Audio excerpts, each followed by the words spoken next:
respond can use tools like calculators and search engines and write programs. These aren't just input-output machines anymore. They're systems that can operate autonomously for hours to complete complex tasks that require reasoning and on-the-fly decision-making. Sometimes I hear people saying that AI is just vaporware that isn't going to have any substantial impact on society and isn't a big leveling up of human technology, and that's just definitely wrong. You can see why people have been quick to try these agents that can take requests like create a personal website for Hank Green or plan my family vacation to the Caribbean this winter, and churn out pretty good results. But AI companies like OpenAI and Meta aren't stopping there. They have stated that their goal is to build what they call superintelligence. Companies define that in different ways, but broadly speaking, when people say superintelligence, they mean AI systems more capable than any human at pretty much every task, from accounting to chemical engineering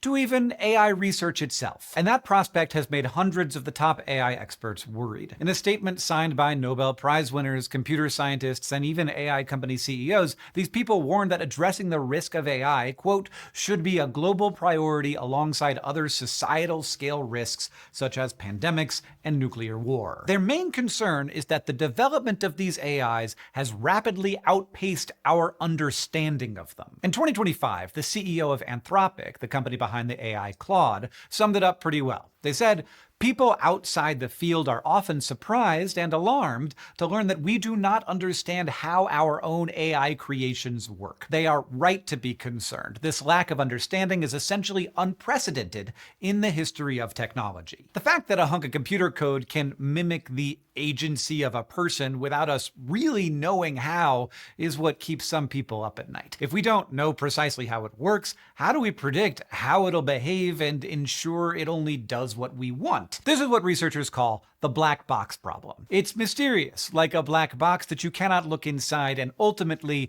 it's a math mystery. See, AIs are basically an epic lasagna of computations, with layers of math functions that use the input you typed into your computer to predict what ought to come next. It would have been more fun if they had called it the Lasagna Challenge or Garfield's Gordian Knot, but I guess we're stuck with the black box problem for now. Anyway, point is, you can give AI an input like put Bobby, who loves sea shanties, in the friend zone, and that input produces an output like "Avast ye Bobby, I must decline. The ship sails solo, the treasure ain't thine." That work of absolute poetry was really created by ChatGPT, even though it may sound like something a human would have thought up. During the training process, the different math functions in the lasagna get tweaked until they can capture complex patterns and human concepts like calculus and rhyming and sea shanties and the friend zone. The numbers in those functions are called parameters, and the challenge is working out how a bunch of entangled calculations can write poetry or solve complex math problems. Since the parameters are numbers with no labels or organization, just peeking at them won't give you a sense of why the model knows that decline rhymes with thine. There are more than 1 trillion parameters in the biggest AIs, and the concept of rhyming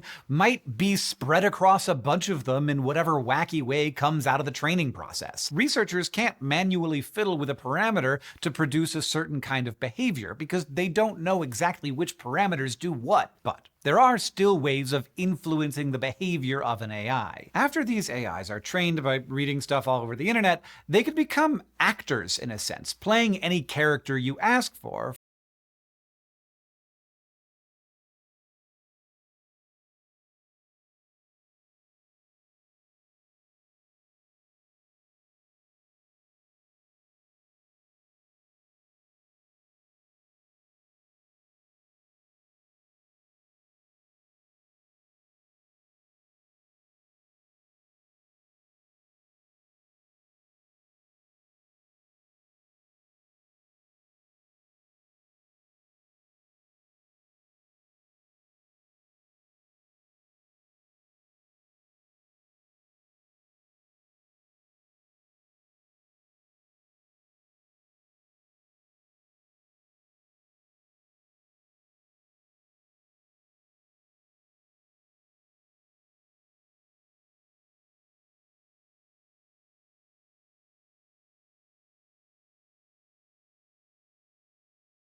internet at their disposal. Right now, alignment is the best answer to serious threats like that, and Anthropic, like everyone else in the LLM game, uses alignment in an attempt to keep models that are publicly released from doing such things. But it's clear that we're not in complete control of AIs yet, because they have some unexpected responses to alignment. One way companies have tried to keep things on track is with reinforcement learning from human feedback, or RLHF, which is exactly what it sounds like. The AI produces different answers to a prompt. Humans review the answers and rank them based on things like how useful, safe, and helpful the answer seems, or whether it was dangerous or unhinged nonsense. That feedback then gets used to train a new model whose purpose is predicting what humans will think of an AI's output. Once you got that second version that mimics human opinion, you can use it to train another AI by optimizing it for the highest ranked score. Now, you don't need human feedback at all. The third model gets taught to tweak its outputs to achieve the highest score from the second one, which itself was trained on what lots of humans said they preferred. Unfortunately, whatever kind of alignment you're using,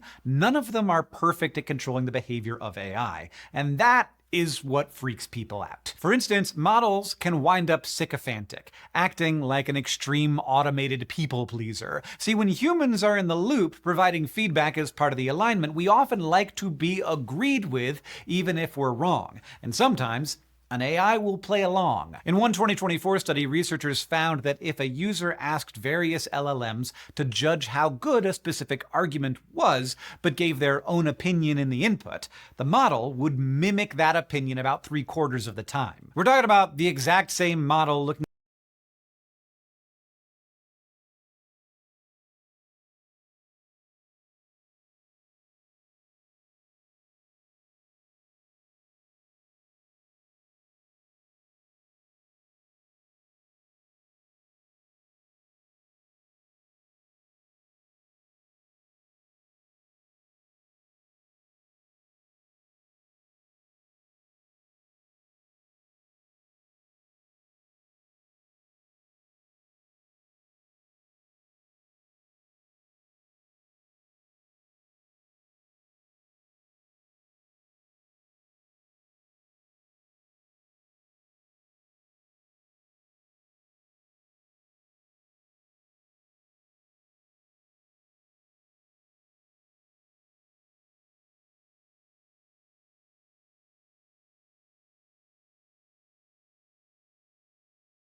problems was that it had started endorsing people's decision to stop taking their medications without consulting their doctors. AI models can also get compromised in other ways. Sometimes trying to boost some particular quality, like being helpful, makes an AI worse at the stuff it's meant to do. A different 2024 study found that applying RLHF dropped performance on benchmarks for common sense, reading comprehension, and language translation. Basically, trying to align the model with human preferences made the AI worse at the very tasks we want them to do well. Researchers call this the alignment tax. You want to stop an AI from behaving in a harmful way, but in the process, it seems to lose the ability to do seemingly unrelated helpful tasks. And it's still an open mystery why this is the case. A similar problem is the times an AI jumps through a very specific hoop, but not in the way you want. In a 2025 evaluation by the research organization Meter, they asked OpenAI's O3 model to write code that could perform a specific function as fast as possible. But rather than improving the code to operate faster,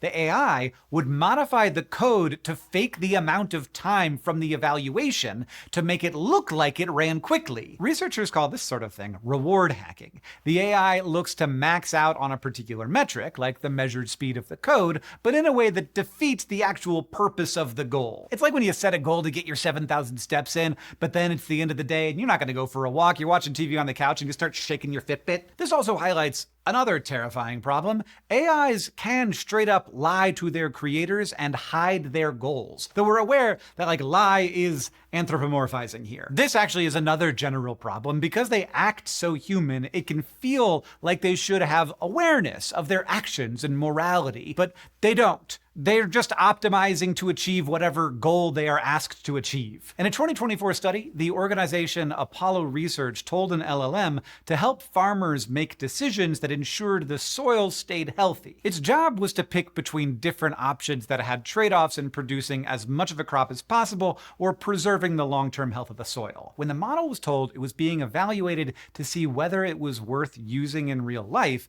it gave up on the soil health part and made suggestions purely for getting high crop yields because that was the criteria for being deployed. But in the exact same situation, if the input told the model it was already deployed and wouldn't be checked up on, it usually chose the option that preserved soil health, even if it meant fewer crops. So that was in line with the original goal. This scary behavior is what's called deceptive alignment, when an AI demonstrates one set of goals that pass inspection, but then acts with the input whether it was worth using in real life, it gave up on as much of a crop as possible or preserving the long-term health of the city. The organization Apollo Research told an LLM to help farmers make decisions that ensured the soil stayed healthy. Its job was to pick between different options that had trade-offs in producing as much of a crop as possible or preserving the long-term health of the soil. When the model was told it was being evaluated to see whether it was worth using in real life, it gave up on the soil health part and made suggestions purely for getting high crop yields because that was the criteria for being deployed. But in the exact same situation, if the input told the model it was already deployed and wouldn't be checked up on, it usually chose the option that preserved soil health, even if it meant fewer crops. So that was in line with the original goal. This scary behavior is what's called deceptive alignment, when an AI demonstrates one set of goals that pass inspection, but then acts on different goals when told it will be unmonitored. That same 2024 study also informed a different AI that its goal was to help drive mathematics research,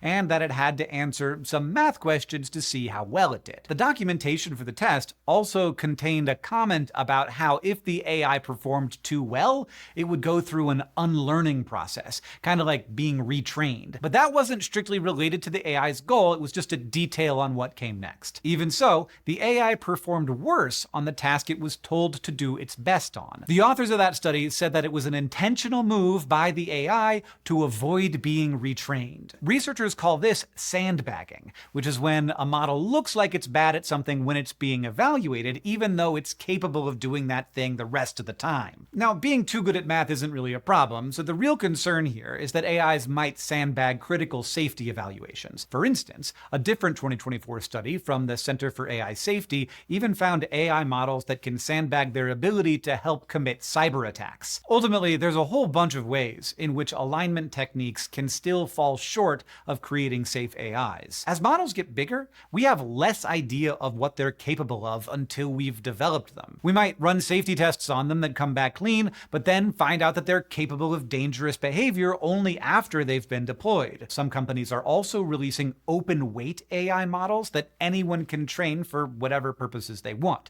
This means people can train models to do all kinds of useful things, from helping with medical research to building accessibility tools. But the reality is, it's much easier to strip away alignment, meaning someone could have the AI work on literally any project, benign or not. You can understand why a lot of people want to stop that kind of thing until we've worked out all the kinks. And there are some ways that researchers are trying to crack the problem. The first is seeing if we can shine some light inside those black boxes with what's called mechanistic interpretability. The basic idea is to peel back the layers of the lasagna of math to see which parameters become active when a model responds to certain inputs. The goal is to pin down what groups of parameters are responsible for certain kinds of behavior. That might allow us to strengthen bits of the model responsible for good alignment and chop out the bad parts. Unfortunately, it's still a ways off from practical use. Another popular approach is red teaming, which involves a bunch of experts trying to trick an AI into breaking its alignment. Then they catalog the failures in an attempt to retrain the model to not do those things before letting the models into the world. So far, companies have been pretty good about getting people from outside their own companies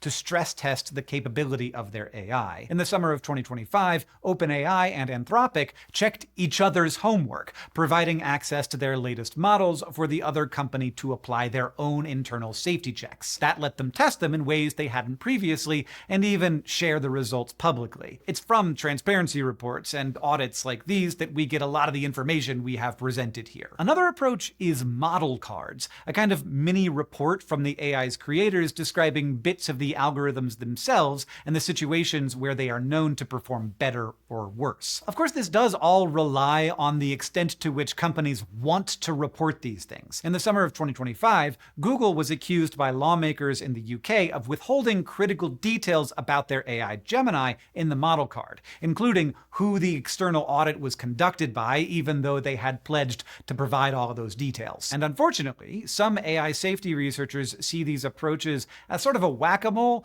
that can never cover all of the gaps. After all, red teams can't anticipate every random things people will do with AI. For example, there's been an increase in people feeling like they're using ChatGPT to uncover hidden truths about the universe or talk to dead people. That's not something red teams were trying to stop, but a problem that has become apparent in real-world use. And those safety researchers might be onto something, considering how quickly users find flaws in the latest AI models just moments after they're released. For its AI Claude Opus 4, Anthropic added the highest level of protections to prevent malicious use. But just 2 days after the model was available to the public, a user got Claude to provide 15 pages of detailed instructions for creating chemical weapons. And those are just the AI models we've currently developed. Many AI safety researchers think our current alignment techniques might not work at all on sufficiently advanced AI. To be clear, it's not like existing AIs are always sycophantic liars trying to destroy us, but they are really hard to control. Whether AI will reach the point where it can evade our attempts to contain it before we fix these problems is one of the most fiercely debated topics in science right now. But a growing number of AI safety advocates are calling for slower and more cautious development, or outright prohibiting the development of stuff like superintelligence. They want to make sure that we can keep the technology in check before our lasagna is cooked. Thanks to Control AI for sponsoring this video. Control AI is a nonprofit working to keep humanity in control of AI by mobilizing everyone from concerned citizens to experts to raise awareness of the risks of superintelligence and push for international action to address them. If you find these trends concerning and you want to make a difference, you can go to controlai.com/scishow, where they've created tools to help you easily voice your concerns to your lawmakers in less than a minute. They also have a newsletter to keep you informed about what's happening in the frontier of AI and in the world of AI policy, along with educational resources to help you learn more about the issue and share with others.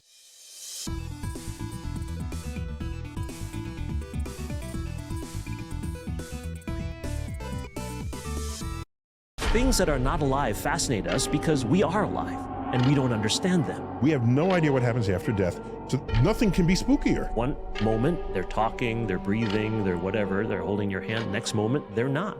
Everyone thinks you have a soul, and there's science that can test things. Why not test your soul? X-rays can see through your body. No one else ever saw through your body. Now X-rays, so they get somebody dying on the bench, and they waited for him to die to see if they saw something leaving his body.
This is Star Talk. Neil deGrasse Tyson, your personal astrophysicist. Today we're talking about the physics of monsters. I got with me Matt Kirshen. Hey, How you doing? Professional comedian?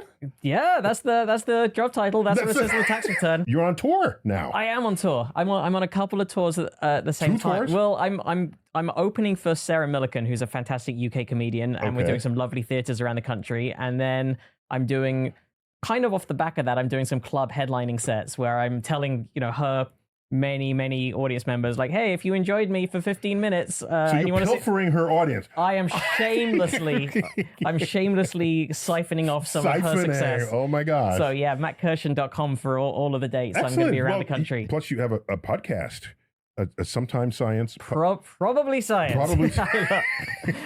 I No, know, I'm I know you purposefully- do this on purpose. I'm I know you do purposefully this on purpose, but messing it up every now. time.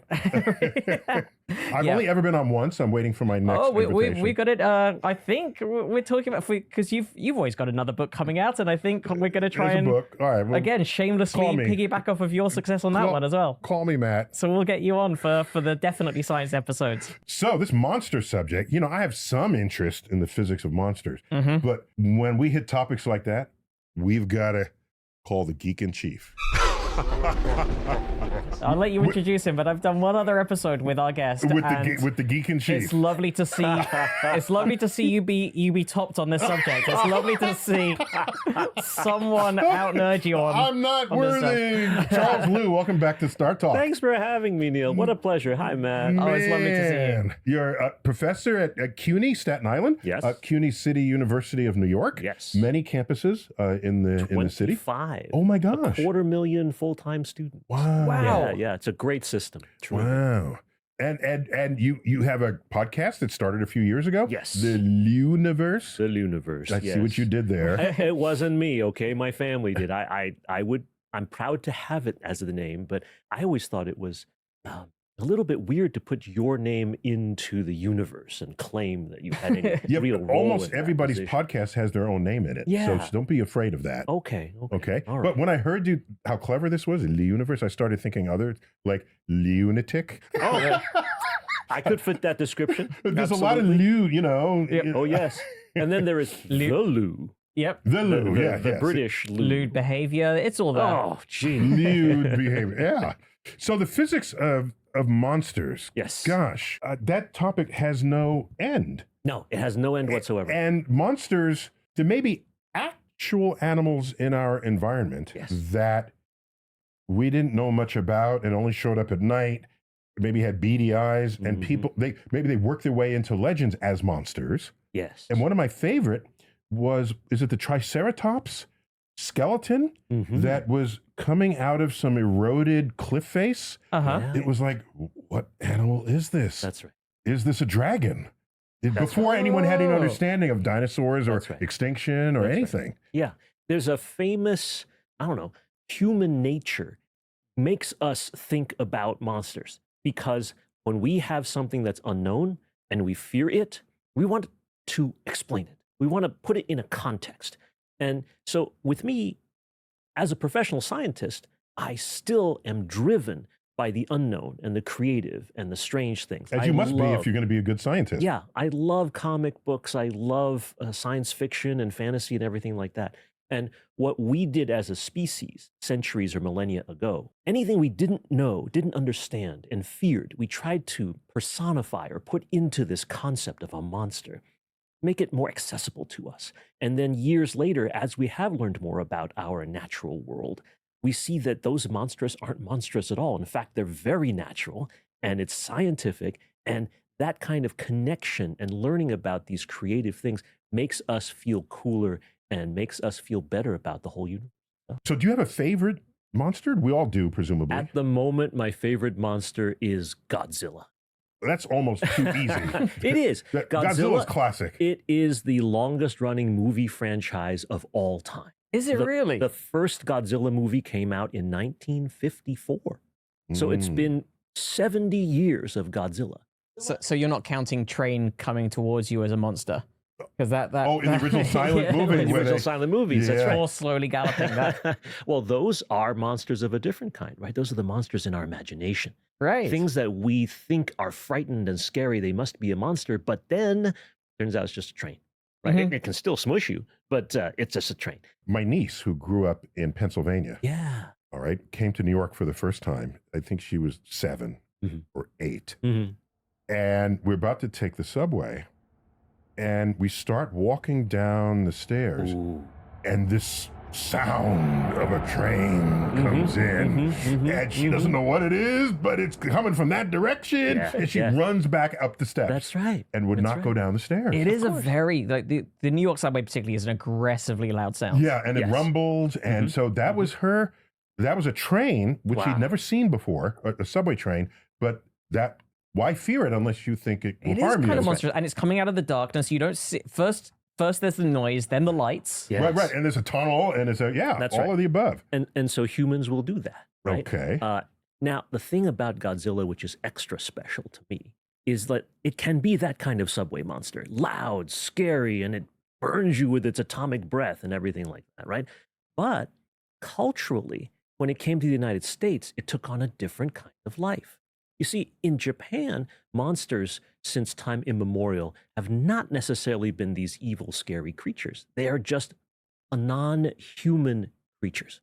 And as a result, they can be different from humans in ways that you can find in literature, in stories, in mythology, that allows you to tell things, much like the gods of Olympus did, say, in ancient Greek times, about things that we don't understand and are trying to understand, not just of nature, but of human nature. Going back to Greece and Rome, are you Yeah. suggesting, for example, that in our 88 constellations of the Yes. sky, there are non-human creatures up there that you might think of as a monster? We have centaurs and Yes, we have minotaur. Draco, the dragon, Draco, who's the wrapped dragon. around the North Star. Yeah, and All we kinds have of stuff. Minotaur, which is Yep. like half bull. That's right. Half those guys. That be kind of, if one of those showed up at my front door, I'd be scared.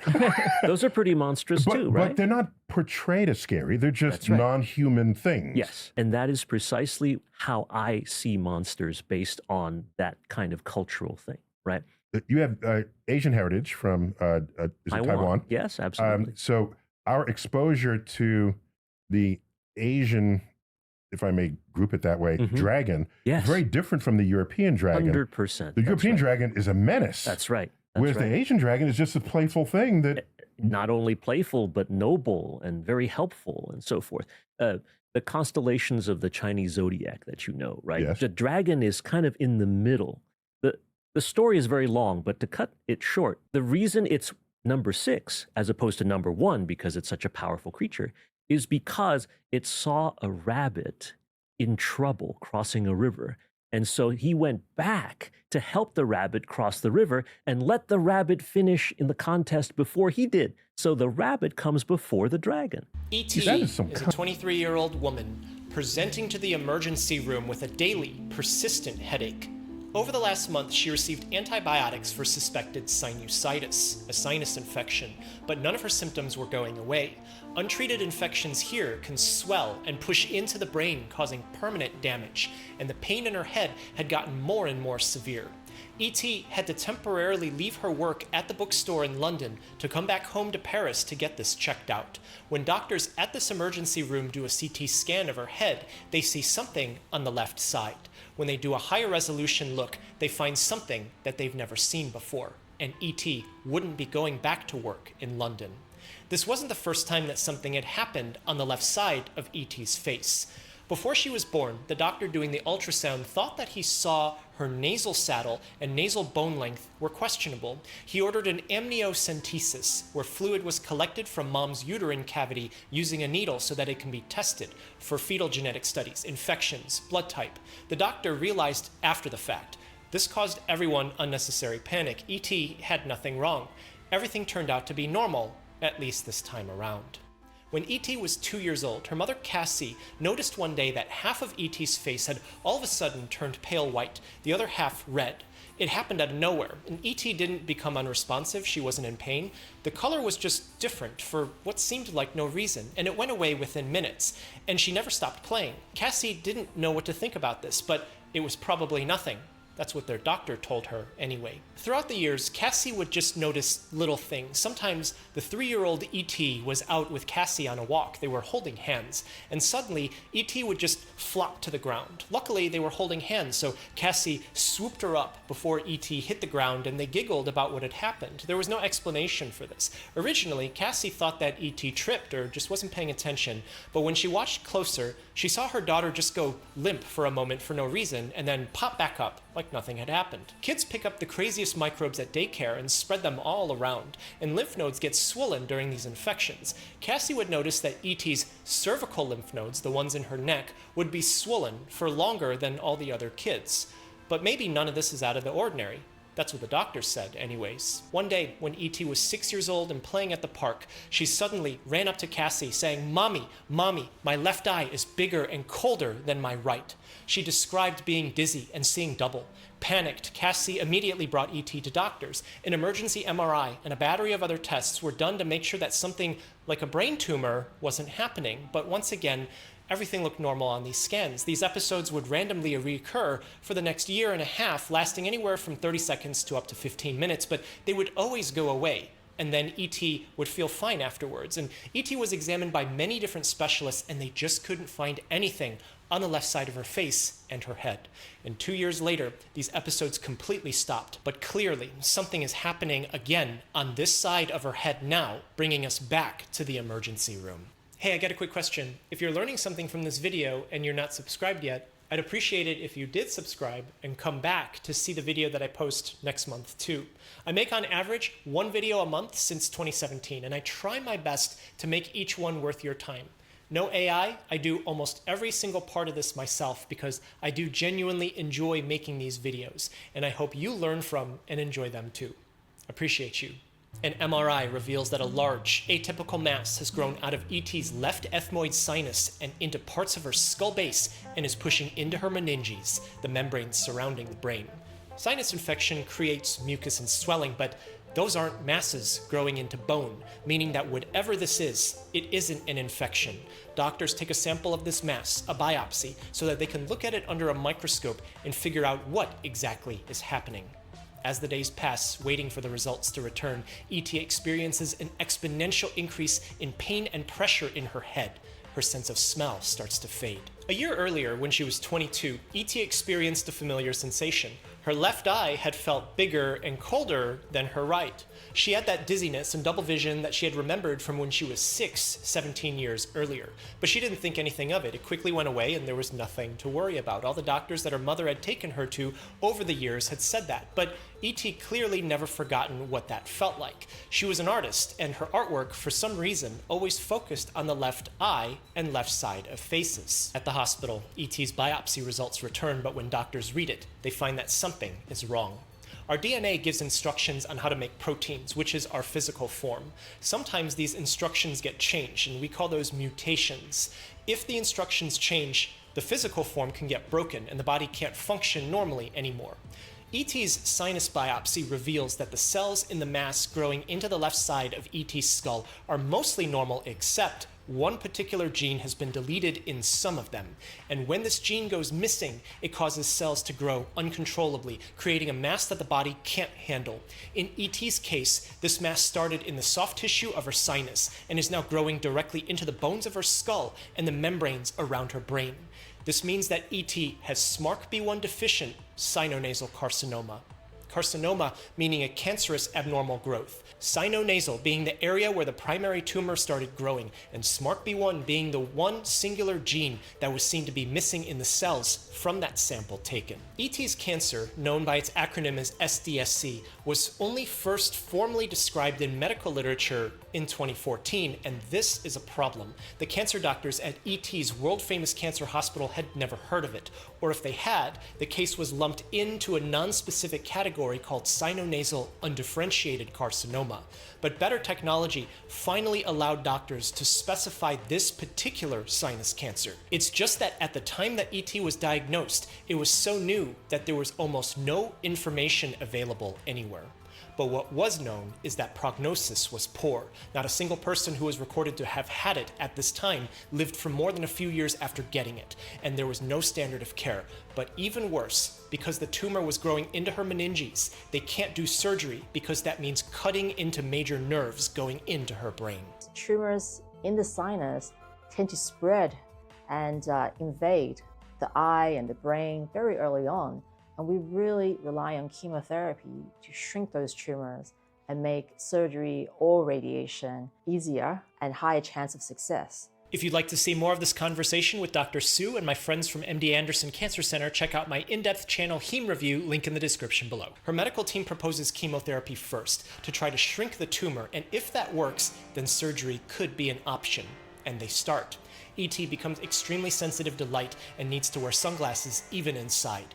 3 days of therapy pass and E.T. gets to go home. It feels like the chemo was working, but at home, she can't keep down any of her food. And 2 weeks later, when the medical team takes a scan, they find that the tumor on the left side of her head hasn't shrunk at all, but rather, it's grown.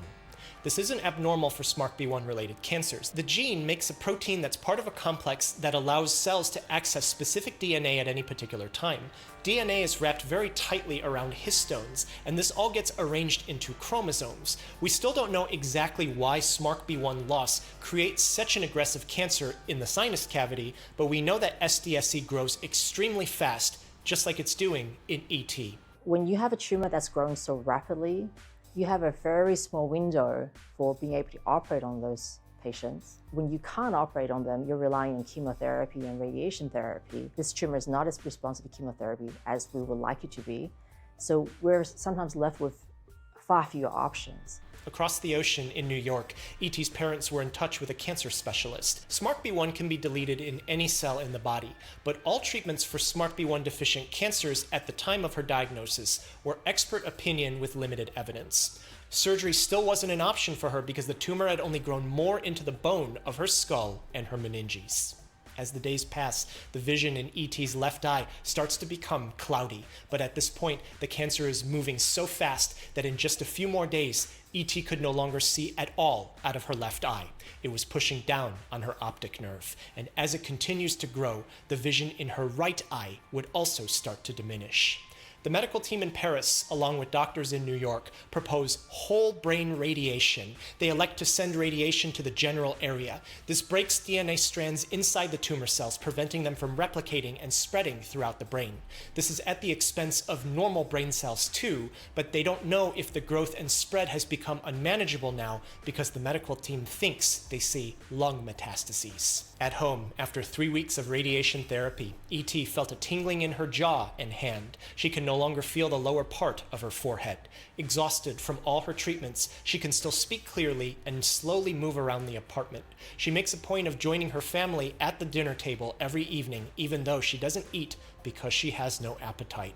At the hospital, doctors were able to get an experimental treatment for E.T., which had just been fast-tracked approved by the FDA for another cancer with the same SMARCB1 deficient mutation. But at the hospital, E.T. becomes so weak so quickly over 2 days that swallowing the experimental treatment pill is now a choking hazard. There's so much about E.T.'s case that we just don't know. Before she was born, what was that happening on her nasal bone that was seen on the ultrasound? Because that's where the cancer would grow 23 years later. What were those episodes of sudden blindness and feeling cold on the left side of her face when E.T. was 6, and why did they re-emerge a year before she was diagnosed? Because that's where the cancer would grow. All that time wasted with antibiotics when E.T. didn't have a sinus infection was unfortunate. In almost every other case of a 23-year-old woman having a headache and nasal congestion, a sinus infection would probably be the right diagnosis. It's just in E.T.'s case, it wasn't. And when she did get the diagnosis, it was something that doctors had never seen because it had only been formally described 6 years earlier. And the genetic mutation that defines the cancer is called multiple different names in literature. And even the cancer itself has only recently been abbreviated SDSC. You can see that the preceding literature didn't have a standard name for SMARCB1 deficient sinonasal carcinoma. One thing that we do know is that E.T. did pay attention to and emphasize the left side of faces, and these are all the subtle signs and images given to us. There's been some developments in SDSC since E.T.'s diagnosis, but mostly in describing it and categorizing it. we still don't know how to reliably treat it. All but a handful of hospitals around the world can accurately diagnose it, and given that the mutation itself tends to create an extremely aggressive, fast-growing cancer, it means that getting the diagnosis wrong in the first place is a major issue with SDSC. One of the biggest problems with this isn't even medical. It's not science. It's getting in front of the right person at the right time, because surgery can cure it, but it needs to be done early enough. Right now, we can only best help this by raising awareness. In ET's case, that time was possibly spent waiting to see if antibiotics would work for what was thought to be a sinus infection. 3.5 months after being diagnosed, ET no longer has the ability to move, speak, or even open her eyes. Her siblings and parents talk and read to her by her hospital bedside as she sleeps. At 6:30 a.m. on a sunny Friday morning, April 24th, 2020, ET's breathing started to slow down and something sacred and ineffable happened. For the last 2 days, her eyes had been closed and she lay motionless in her hospital bed. But this morning, all of a sudden, Ella opened her eyes wide, so wide, and looked deeply into my eyes and through them to something beyond. A few moments later, her dad and her sister and brothers came into the room. We were all together. We hugged her, we kissed her, we loved her, and we told her she should go when she was ready. Ella took her last breath only 3.5 months after being diagnosed with SDSC. Hi, I'm Cassie Toulouse. And I'm Jean-Baptiste Toulouse. We're the parents of Ella Toulouse, the real patient ET. About 9 months before Ella started having mild headaches in the evening, she had a couple of incidents where she saw double. She didn't mention them to anybody and thought nothing of them. They reminded her of when she was very little, and she'd been told by all the doctors who had done so many tests that everything was fine. She only thought to mention these episodes once she'd been diagnosed. We wonder whether that cancer hadn't been with her all along, since she was very, very little, managed by her immune system somehow until it got overwhelmed when she was 23. And then 3 months later, it was over. If you know something is wrong and your doctor keeps dismissing it, you need to keep pushing and get the exams that you need to rule out something more serious. Nobody expects a young person to have cancer. If you have any symptom, if you feel like maybe this is something out of the ordinary, maybe this is not a sinus infection or antibiotics are not working, do insist to look for something else. It's important. Time is of the essence. We created SMART-B1 Hope, an association with 2 purposes after Ella died. The first purpose is to put researchers, oncology specialists, doctors in touch and help research to find therapies and new approaches to cure these cancers that are extremely difficult to fight. And the second purpose is to assist patients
boys and girls, and you will have a brighter day. Everyone has a special song deep inside their heart. If you want, you can sing with us. It's a perfect place to start.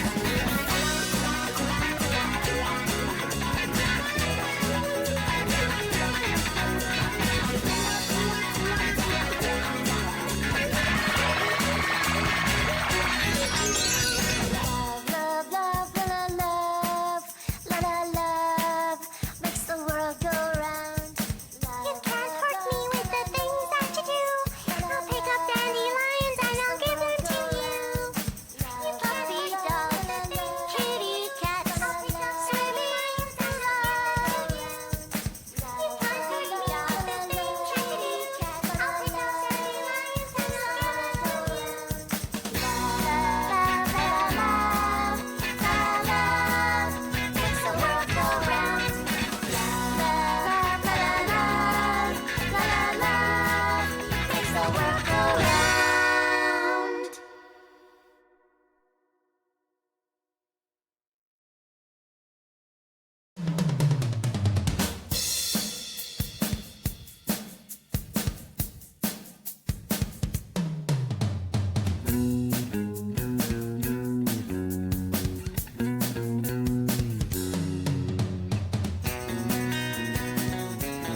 Everything you see, Billy, belongs to me. Those are my cinnamon mines. They are the main industry of the planet. The power of cinnamon has made me all-powerful and invincible. I'm scared, Lord Byron. You must not fear. Fear is the mind killer that brings total obliteration. Dom Jabbar! It burns!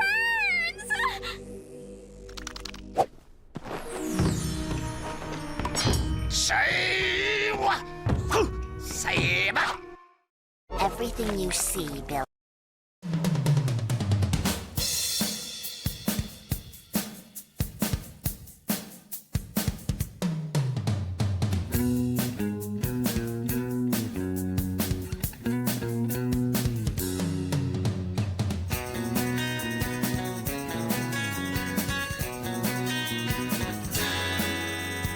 Open your eyes and take in everything that you see. Look at all the colors, red, yellow, blue, and green. We can take an airplane and fly across the globe. Look down upon the colors, everyone, come on, let's go. Because love, love, love, love, love makes the world go round. Love, love, love, love makes the world go round. Open your ears and listen what the world has to say. Hear the birds and bells and you will have a brighter day. Everyone has a special song deep inside their heart. If you want, you can sing with us. It's a perfect place to start.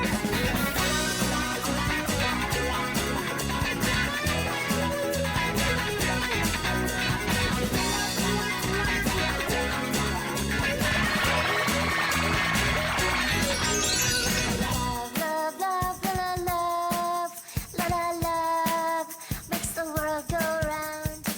You can't hurt me with the things that you do. I'll pick up dandelions and I'll give them to you. You puppy dog, kitty cat, silly lions and love. You can't hurt me with the things kitty cat. I'll pick up dandelions and I'll give them to you. Love, love, love, love, love makes the world go round. Love, love, love, love, love makes the world go round.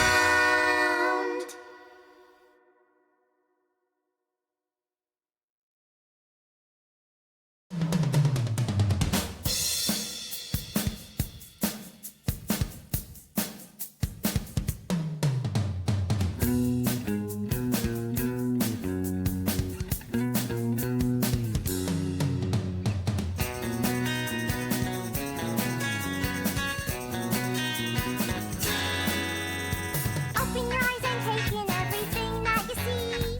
Look at all the colors, red, yellow, blue, and green. We can take an airplane and fly across the globe. Look down upon the colors, everyone, come on, let's go.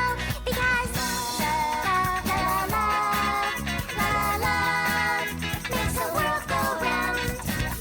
Love, love, love, love, love makes the world go round. Open your ears and listen what the world has to say. Hear the birds and bells and you will have a brighter day. Everyone has a special song deep inside their heart. If you want, you can sing with us. It's a perfect place to start. It's a massive moment for him. Back then, Mahershala was 45. Today, he's 51. Great at the time. So that word, insanely great, became the new bar. And that's been the core issue all along. They've had ideas, they've had scripts, but nothing that felt insanely great. None of those scripts felt like the kind of story that could live up to what Blade deserves or what Mahershala Ali was bringing to the role. Feige then went on to say, you can start and have a good script and make it a great script through production. But we didn't feel confident we could do that on Blade. We didn't want to do that to Mahershala and didn't want to do that to us. And what Feige's essentially saying here is that they're not moving forward until they have a script that already feels like a masterpiece on paper. Not something they hope to fix later during production. And that's understandable, because Blade isn't just another Marvel movie. The original trilogy, led by Wesley Snipes, was a trailblazer and helped pave the road for modern superhero films as we know it. So yeah, the bar is quite high, and Marvel's trying not to fuck it up. That's why this is the only Phase 5 project that still hasn't gone into production, and at this point, it probably won't release until 2028 or beyond, probably post-Secret Wars. Right now, Marvel's entire focus is on Avengers Doomsday, Secret Wars, and Spider-Man Brand New Day. Blade's time will come after that. This gives Eric Pearson at least 2 more years to lock in the script before Blade even hits pre-production. And that means when the movie finally does release, Mahershala will be 53 or 54 years old, which is wild considering he signed on when he was just 45. But here's the thing, all this drama, all these headlines, all these delays, they're only building the hype. Negative hype at the moment, yes, but it won't matter in 2 years. Whenever Blade finally hits theaters, it's going to explode on opening weekend. It doesn't matter what the reviews are. People are going to show up, because when a movie goes through this much chaos, fans are gonna want to see what all the fuss was about. So what do you think? Are you happy Marvel's still committed to Mahershala as Blade? Or should they have just passed the torch back to Wesley and moved on? There's only been one Blade. There's only ever gonna be one Blade. Well, that's Fantastic Four First Steps releases tomorrow, and we'll have a massive mid-credit scene. And my breakdown of the mid-credit scene will drop on Friday. So make sure to grab the subscribe button and turn notifications on if you haven't already. I'm Mark Normand, and I'll see you lads in the next one.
Kim Kardashian claims the 1969 moon landing is fake.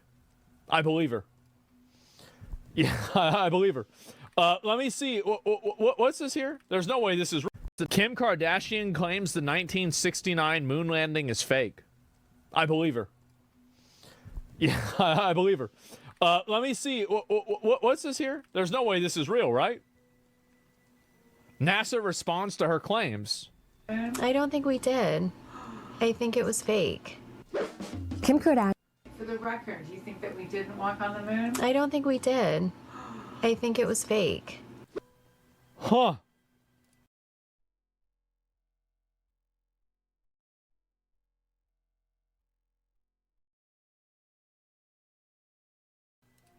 Scary moment because it didn't happen. It could have been scary, but it wasn't.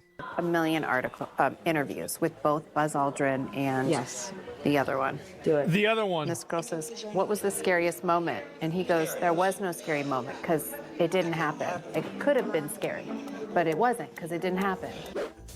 Damn. Kim then tried to establish her case further by alleging that some of the astronauts are starting to flub their recollection of the events as they get older. Oh shit, they forget about being at the moon. Old, and now he like slurs on his thing. Yeah. Because he's like 85. This is him? Why don't you swear on the Bible that you walked on the moon? Please? Why don't you swear on the Bible that you walked on the moon? I'm not trying to get in the middle of anything. Tell him to get out of here. This is a hotel. We'll call the police. We pay. Come on in here. We'll call the police. Solicit on you like that? Why don't you swear on the Bible that you walked on the moon? It doesn't, sir. I don't have nothing to do with this. But you cannot solicit on this property. We just paid to rent out the penthouse to shoot up there. So you can't solicit like this on this property. Keep shooting. All right. Here we go. Go through my Here it comes. Yeah. You got to keep shooting, man. Okay. Well, you can put it on your shoulder. Don't be shy. Just come with me, Buzz. You really like attention. It's an old man. Said you walked on the moon when you didn't. Calling the kettle black if I ever thought. Saying I misrepresented myself. Away from me. You're a coward and a liar and a thief.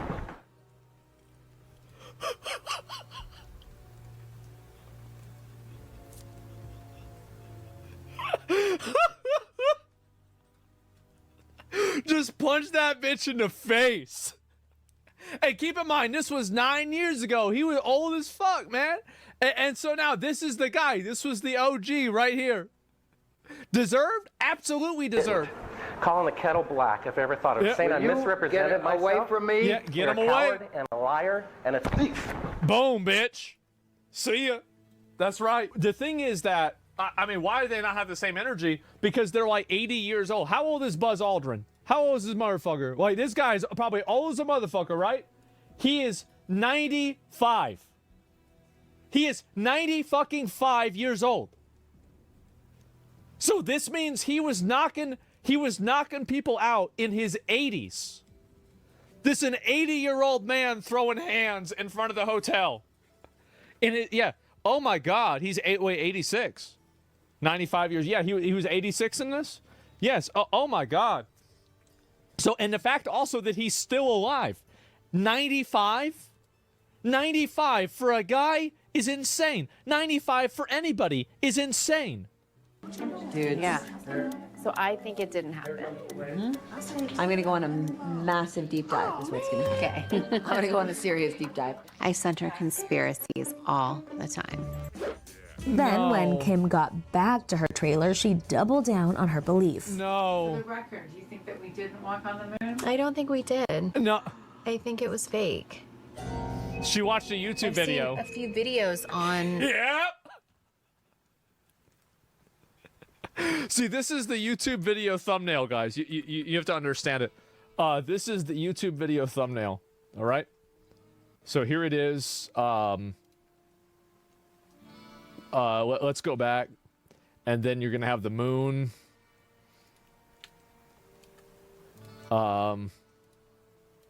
Cross this out. And then we need a cross, a golden cross right here. This right here is Hillary Clinton or a lizard, whichever one you really prefer. And it was right there. And then there's also Donald Trump.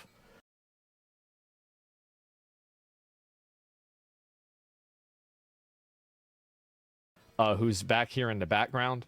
And yeah, that's Donald Trump right there. And let's see, what else besides this? And then, right. Then you have 2050 Revelation. Fake. This is the YouTube video she watched. This is it. Oh, wait a minute. Oh, I forgot one more thing. Wait a minute. Guys, I apologize. We need to have one more thing. Wait a minute.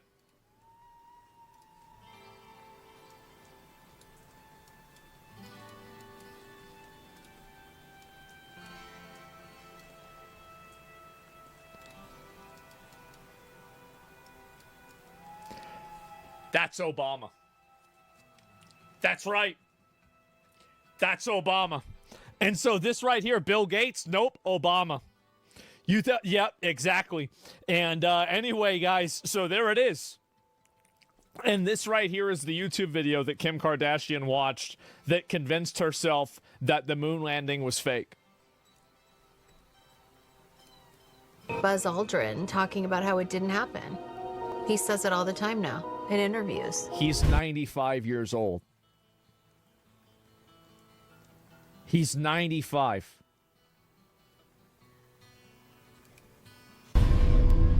Maybe we should find Buzz Aldrin. Oh my God, Chloe should get him on her podcast. What? Bro. He's 90. Just let him relax. Jesus Christ. Leave a man alone. Conspiracy Theory podcast. No. Yeah. Oh, yeah. That's definitely what he wants to do. Go on a conspiracy theory podcast with Kim Kardashian explaining that the moon landing is fake. She also explained some reasons why she really thinks the moon landing didn't happen and asked people to fact check her on TikTok. Fact check. Why does Buzz Aldrin say it didn't happen? There's no gravity on the moon. Why is the flag blowing? The shoes that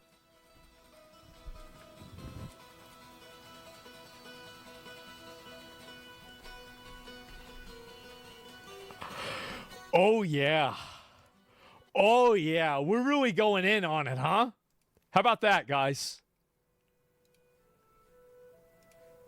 they have in the museum that they wore on the moon is a different print in the photos. Why are there no stars? And what do you have to say to the people who are going to say you're crazy for saying that? They're gonna say I'm crazy no matter what. But like, go to TikTok, see for yourself. Don't you guys? Didn't you see the video? Didn't you watch the video? Didn't you see the video where it says that the moon landing didn't happen?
You got two of them?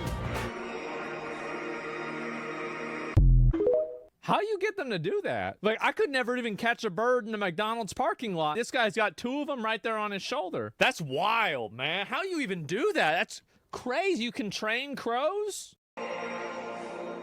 Damn, he got two of them?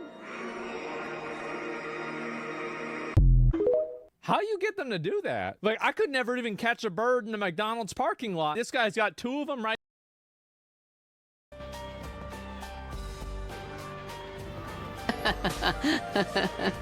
I mean, you gotta know you're retarded, right? Ooh. The 1969 Apollo 11 moon landing was a significant moment for space exploration and captivated the world. On July 20th, 1969, Neil Armstrong, or the other guy as Kip referred to him, became the first person to step on the moon.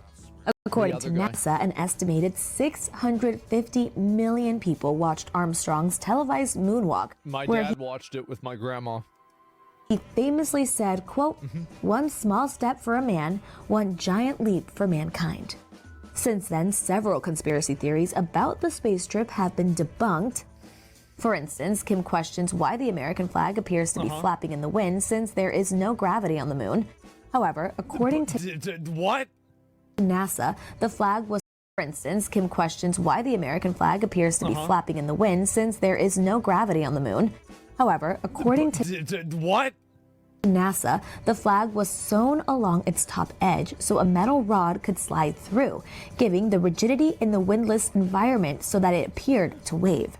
Some people also question why there are no stars in the photographs from that trip.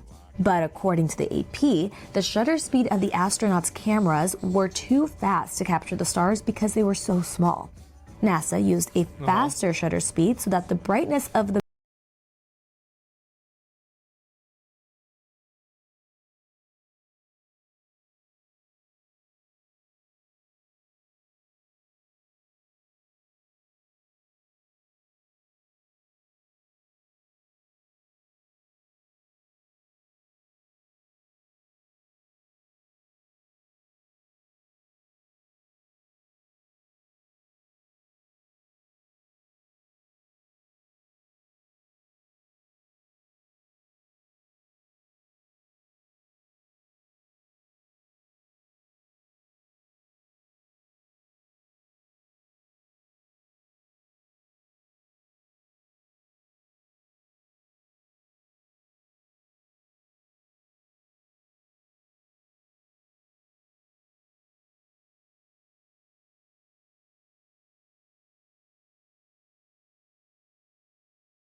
the moon wouldn't be overexposed in pictures. Yeah, sure. There are other questions about the shoes worn in space. Well, Yeah, everybody knows that's true, by the way. If you so are they just debunking the moon stuff? Okay. Well, we don't need to listen to that, okay? I feel like watching a YouTube video isn't going to convince anybody one way or another of the moon landing, right? It's like if you're going to not believe this shit, like then I think you're already locked in, right? Like that's it. Like you're already locked in, that's it. Say you're crazy for saying that. They're gonna say I'm crazy no matter what. But like, go to TikTok, see for yourself.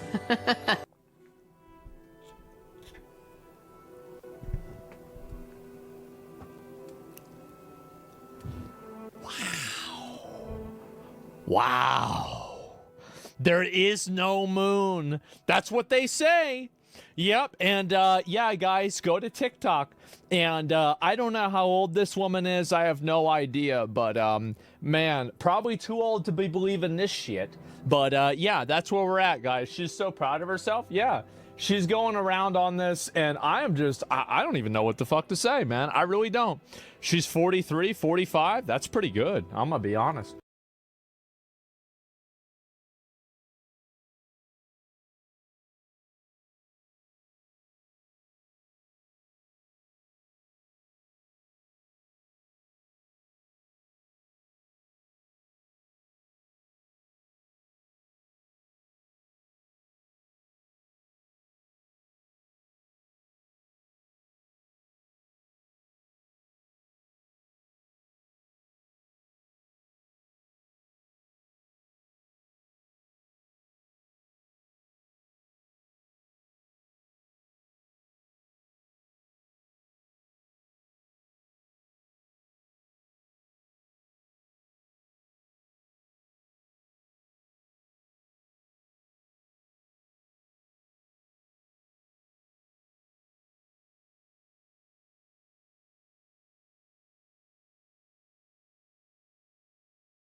Today I'm going to show you how we were able to go from here. Your computer has been locked up. What? To here.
our grandparents' bank accounts and expect to get away with it. Now, I first came across this particular group of scammers through one of their little pop-up alerts. They look like this. The computer lock is aimed to stop illegal activity. Please call our support immediately. If you haven't experienced one of these before, you likely will. You can't see your cursor, this robot voice won't shut up, and it says resetting your computer will just make things worse. Please do not attempt to shut down or restart your computer. Doing that may lead to data loss and identity theft. But nothing's wrong with your computer. All you did was click on the wrong link or open the wrong attachment. They're just using some JavaScript magic to make the most annoying ad you've ever seen. And I could get the same thing to appear on your computer if I wanted to. I could buy fake domains that look legit, or I could run ads to get you to click, or I can just email you and make you think you're opening up something important. And if I hide my creepy URL underneath, I can get this to take over your entire screen. Now, if this does show up on your computer, don't freak out. I'll tell you how to deal with it. All you need is your index finger. Just take it and press and hold the escape key, and voila! You can now close the stupid window and go about your day. But many people don't know how to do this, and they decide to call this number where they're connected to technical support. Thank you for calling. How can I help you? Yes, I have some kind of error on my computer. It's all locked up and it says that I need to call you. Now, this is where they get you to download some remote control software so that they can take over your computer. But after calling them myself, I decided to use my elite cybersecurity skills to reverse the remote control connection and take over his machine. I'm just kidding, I know nothing about hacking. I just sit on a couch and I tell stories. So I actually called up Dan Gleeballs, my mate from across the pond, to do this for me. I was able to basically access the location and geolocate them, pinpoint exactly which street they were on, down to, I think it was like 15 meters from their exact router.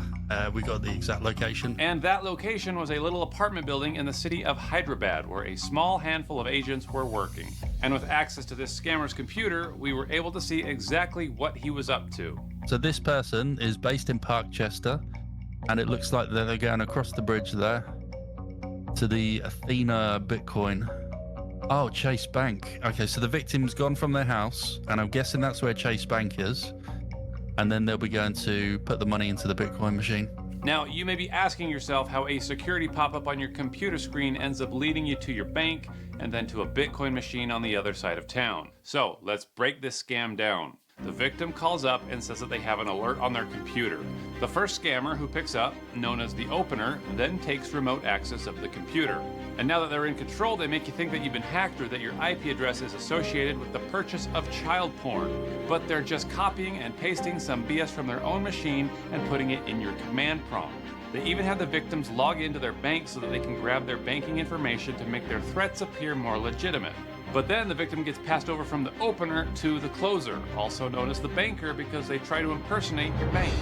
Now, this closer is typically a more seasoned scammer, and he's going to convince you that your account has been compromised and that you need to stick all your money in a more secure place, like a Bitcoin machine. Yes, you need to end this. They're scamming you out of your money. Sir, this is absolutely legitimate. The money that is in your account, if you will keep the money in form of cash, it will looks like a money laundering, okay? Because the money now involved in a suspicious activity and in illegal pornography subscription, okay? One of the ways that these scammers are so manipulative is because of all the information they're able to collect about their victims, and it's shockingly easy to find online. All they gotta do is plug in your name and phone number into a people search site. Your information is probably out there too, and if this makes you uneasy, it should. Thankfully, there's something that you can do about it. I personally use Incogni sites or data points to get scammed. Chances of making money today. But this is where I intervene. Hello? Chances of the people search site shows that he's 80 years old, so this scammer's got to be feeling pretty good about his chances of making some money today. But this is where I intervene. Hello? Hello. Is Michael? Yes, it is. Michael, have you been on the phone with some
people claiming to be Microsoft or something? Yes. I need you to do me a big favor and to not talk to them again, because those are scammers and they're trying to take all of your money. Oh boy. Yeah. Okay, this locked up my computer, so I wasn't able to do anything with the computer. If you I called them. if you just turn your computer off, it'll kill the connection, and they won't be able to do anything. But they've already got a lot. They've been running the scan. Well, we want to stop them whatever they're doing right now. So if you can turn off your computer, that will keep them from doing anything more. He was supposedly connecting me to the bank, and I No. gave him the phone number of my bank. They want you to believe that you're talking to your bank. Have you given them your bank details? Yes. If I were you, I would call your bank, not the number that they gave you, but the number on the back of your credit card, and say, I think that someone might be trying to access my account. I've been on the phone with some scammers, and I need to possibly lock down my account or make sure that nobody else can access it. They might need to change a password or a PIN number for you, but it's probably the safe thing to do. Now, he says that this scammer's name is Vincent, and with Mike on the other line with me, he starts trying to get his attention. I think that he's trying to send you a text message right now. Yeah, it looks like. Did he just say hello, Mike? I think that he still has access to your PC. Did you say you turned it off? Oh, hello? Mike, what happened, sir? We got Mike, disconnected while I are you there? connected. What happened? I told you not to pick up the phone. But eventually, Mike does the right thing and he turns off his computer, which kills the connection. Which means Mike is not going to the Bitcoin machine today. And then to scare off VJ, I call him directly. Thank you for calling support. Hello? Hi. Who am I talking with right now? This is Vincent from support team, Microsoft. Okay, Vincent. You were helping my father, Mike, with some computer issues. Is that right? Yes. Okay. Who do you work for? Can you tell me what's going on? But things soon started to slow down for this little call center. There weren't as many calls coming in, and VJ just resorted to watching YouTube videos. But as I read his WhatsApp messages, I could see him talking to a guy named Alex, where he makes it sound like they don't have a banker on board. He says, this week again we have to transfer customer outside our center.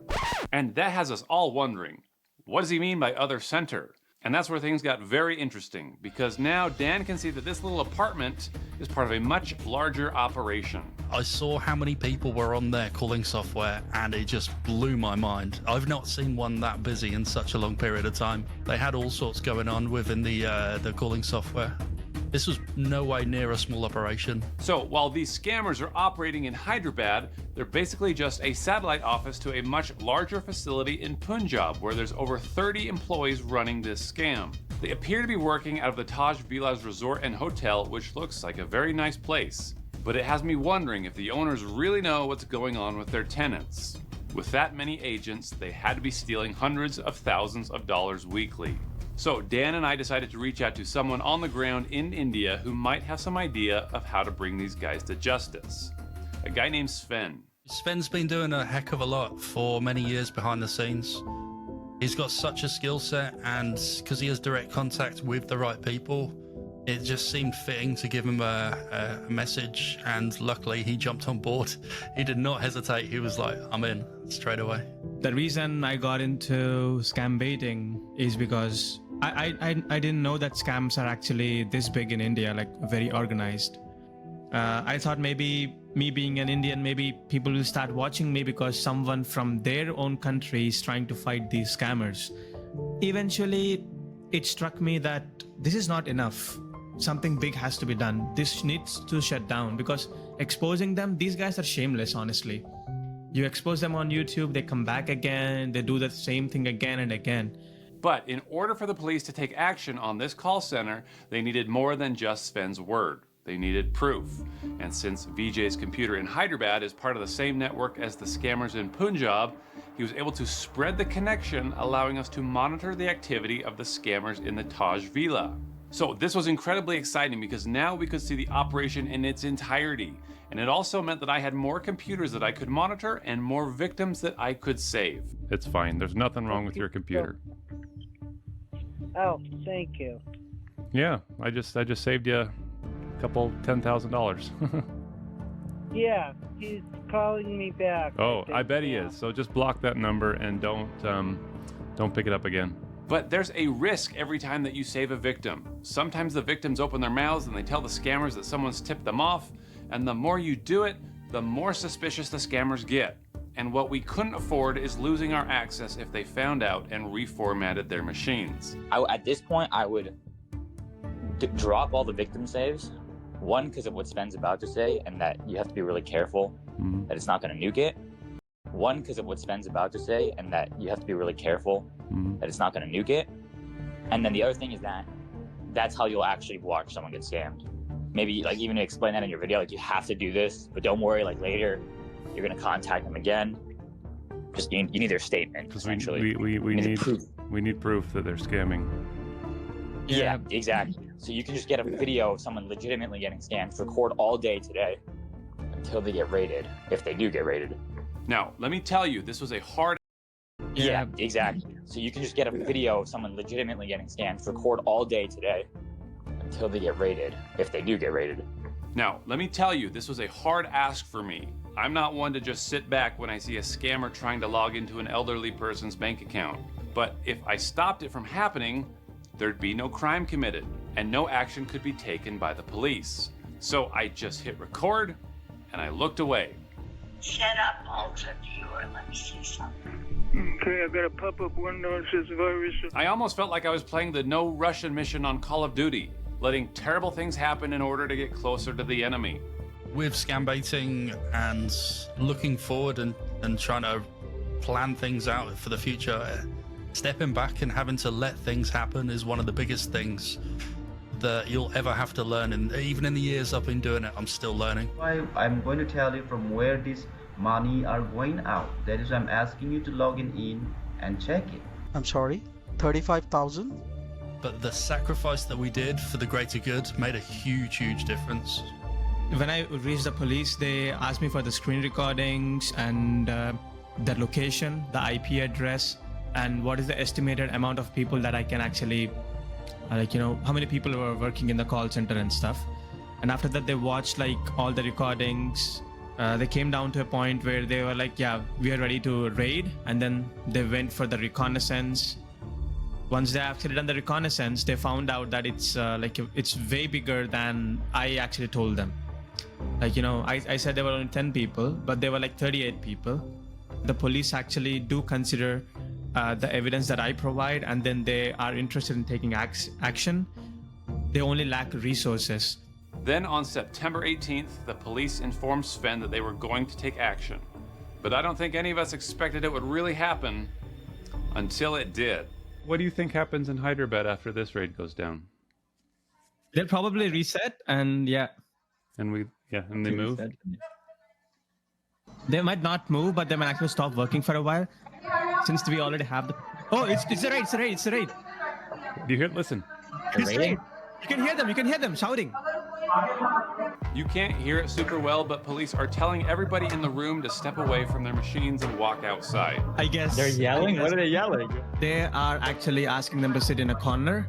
As far as I can hear, very barely.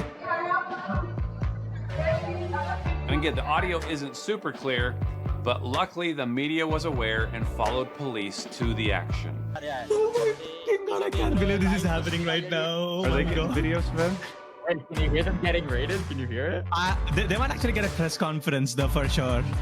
This is crazy shit, bro. They didn't even tell me before they actually going in there. This is... On the night of September 18th, we received an intelligence report that a large-scale cyber fraud racket was operating in Tajvia of Phagwara area, which was making innocent people victims of cyber fraud. Their way of working was that they used to generate fake links on people's phones, laptops, and computers, on clicking which they were scared that their computers were infected or a virus had come here. Taking immediate action, 38 people were rounded up. Like, it really felt like, so I had some kind of superpower that the scammers don't. That I can punch them on face while sitting in my home. For the guys that are arrested, yeah, it was me. I'm glad that I did it, and I would do it again, 100%. To steal from someone is disgusting. For those scammers that are continuing to do this sort of thing, target elderly especially, and really sort of destroy people's lives. Just remember that your God judges everything that you do, and you are the reason why they cry at night. The whole reason that this raid was even covered by the media is because most Indians reject this kind of behavior. They want these crimes exposed and stopped just as much as anyone else. The journalists, police, and everyday people who helped bring these scammers to justice are proof that most people in India are honest, hardworking, and trying to build something better. The scammers might make headlines, but they don't represent the nation. The ones fighting back do. I mean, the whole point is like we Indians are very sensitive about our image internationally, and I was one of them till I realized this scamming was a big problem. It really hurts me when someone actually online calls me a tech support scammer just because I have an Indian accent, and that is what I think it is racist. But yeah, things have been improving. There are people who actually do understand what India is and what we are about. Not every Indian is a scammer. We don't want this shit in our country as well. We don't want these scammers in our country as well. Criminal is a criminal. Doesn't matter where he comes from. This is a story about what can happen when people speak up and take action. So whether you know of a scam operation or you just happen to see a stressed out senior citizen in a gas station, you can be the hero and you can make life better for somebody. To learn more about how this operation went down, I encourage you to check out Sven's channel, which I've linked to in the description. And special thanks to Dan Gleeballs, and to check out Sven's channel, which I've linked to in the description. And special thanks to Dan Gleeballs and NanoBaiter for their excellent work. And I'll catch you in the next video.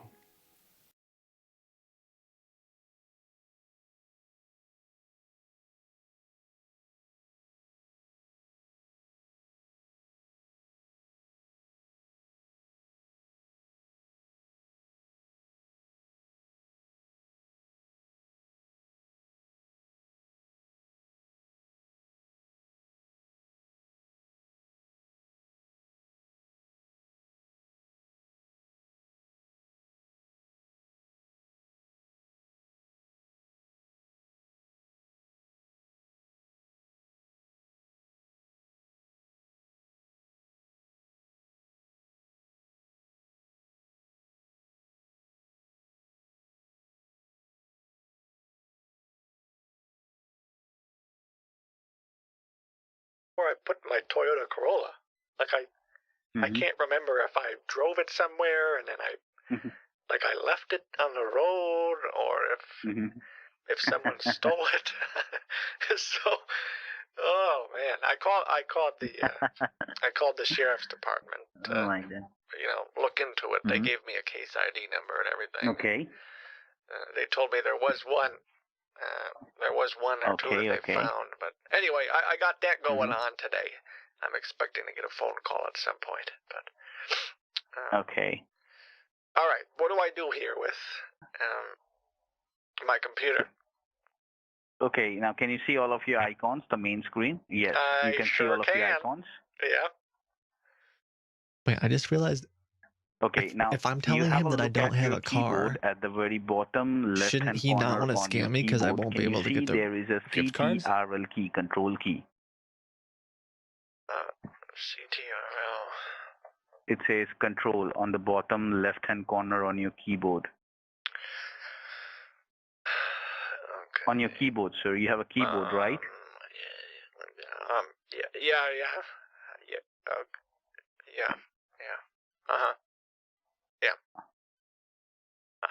Yes. And next to the control key, what is the next key you have got? It's above it. It says shift. Okay, let's drink some tea. No, right to the right. Next to the control, to the right side, what is the next key?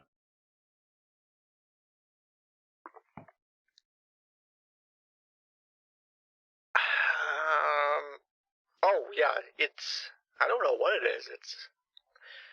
It's like a shelf, maybe a bookshelf or something with 4 areas, like a window or a present. And yes, your window key. You need to press you need to press and hold down that Windows key with one of your finger. Press it and hold it down and don't release it, okay? And without releasing the Windows key with another finger, press the letter R. R as in Roger, and then release the both key together at the same time. Right. And what came up? I guess. What am I supposed to see now?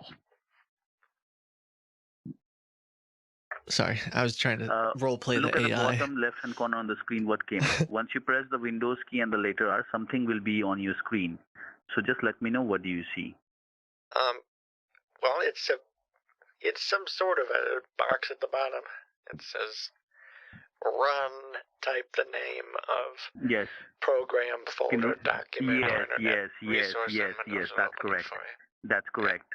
That's correct. That's correct. Yes. Yeah, I'm on the And phone. now you can take your fingers off and I got a guy over here who's helping us with the computer. I call him. Yeah. He said it's just going to be a couple minutes. Yeah. Hey, I got you on speakerphone. My wife wanted to just say. Yeah. Hello. Hi, are you the guys from the computer place? Okay, so yes. Can you hear us both? Hi. Yes, we are going to cancel the. Yes, yeah, we can.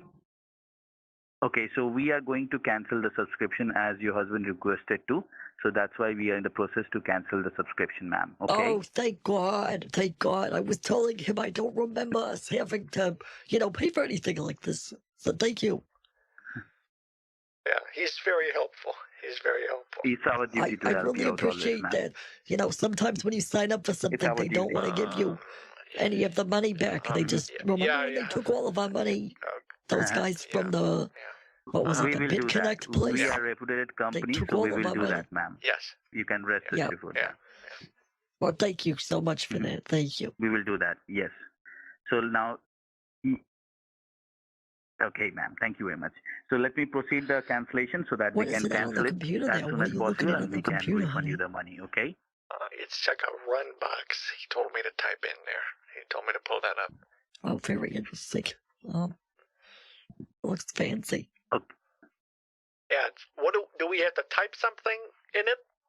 What do you want me to? Oh, can I type it? Can I type it? Yes. Yes. You type in there. That is www. Let me type it. Let me type it. That's fine. www. Yep, I got it. You got 3 W's. Yeah. Dot. That was the button for that really Then A as in loud. America. When I put him on speakerphone and it's like. Then after A, it should be N as in November. Okay. You got N as in November? Yes. I know. Then Y as in yellow. Y as in yellow. Okay. Then after Y, it should be D as in David. Oh, that's the name of our grandson. Then after D, I'm it should sure be it's just a coincidence. Well, I don't know. No. You never After know. D, I'm sure it's just. Oh, that's the name of our. D as in David. Oh, that's the name of our grandson. Then after D, I'm it should sure be it's just a coincidence. Well, I don't know. No. You never After know. D. God always has a Okay, plan after with D, it these should sorts of be E as things. in echo. I mean, I agree, but I don't know if the D is in David thing is You God got E as in telling echo. you anything about our grandson. Oh, shun the non-believers. Sorry. Sorry, what was that, sir? Go ahead. Yeah, so what is the last letter you have got? Can She you typed confirm me? D. As in David, like our grandson. After D, yes, then E. Okay, then E as in echo. Okay. Then S as in Sam.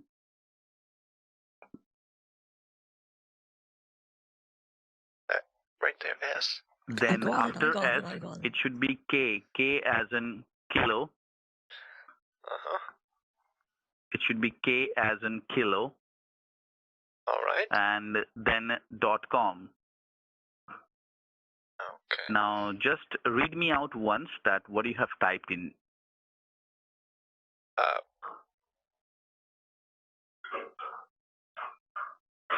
www.anydesk.com.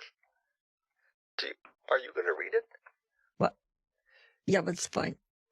It's www.anydesk.com. I thought I was going to say it. I thought, whatever. That's correct. Now It's click on OK. anydesk.com. Click on OK. Yes. Click on OK. All and right. Once you click on OK, now what do you see? Remote desktop software. It says. Yes, that's correct. Now in the middle of the screen, you can see there is a green box which says free download. Click on free download. Remote desktop software anywhere. And once you click on that, download? now what do you see? It's right there at the bottom. Where? In the middle of the screen. Yeah, green box, it says free download. There's a green box, it says free download. Huh? What are you talking about? What did you say? And well, he's saying right there. I'm pointing to it. Oh, sorry. Free download for Poisonal. You got it? Yes. Sorry about that, sir. And now once you click on free you'll have download, to forgive me. I'm not it's okay, very no good with issues. computers. I understand. I don't mind doing it myself. No, I want to be involved, you know. Plus, I've got nothing else to do today. We don't get the car. Yeah, well, this is kind of exciting, you know. We Okay. Now, once you click on free download, spending a lot of time at our house, and you know, not a whole lot to do. Well, the boys, we go out there sometimes and feed the boys. Like, I don't know what they would do without us. Like, if we weren't there feeding them every morning, they'd probably starve. Well, I mean, I don't know if they. Oh, you shut it. What? Yeah. You know they need us. Yeah. Okay. Yeah, they need us. That's right. I'm their mommy. Now, once you click on free download, now, okay. Now, what do you see on the screen right now?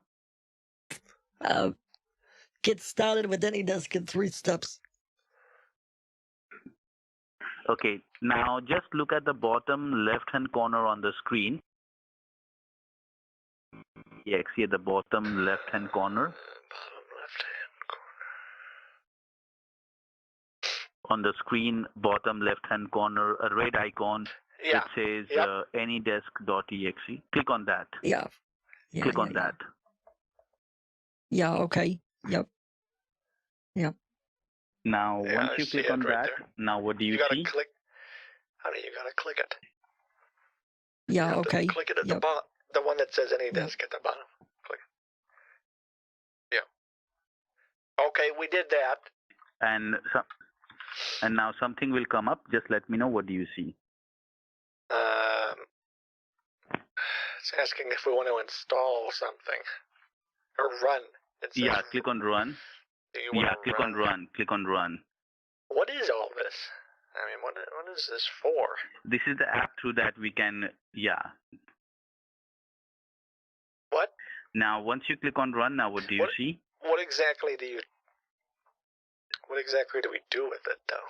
That's what I mean. Like, what is it? Mm-hmm. Okay, is anything new came up now on the screen?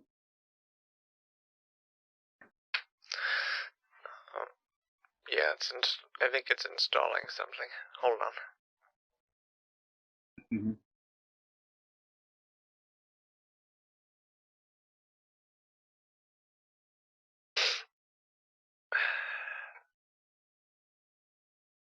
Yeah, right there.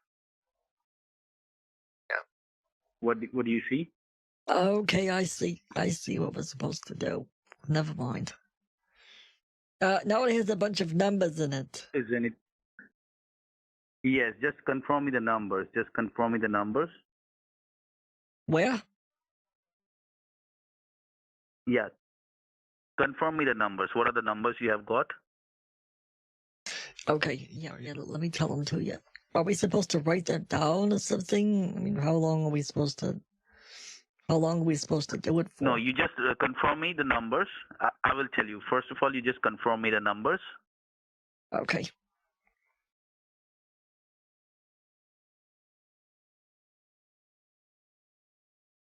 All right, are you ready for them? It's 7. Yeah, I'm ready. I'm ready.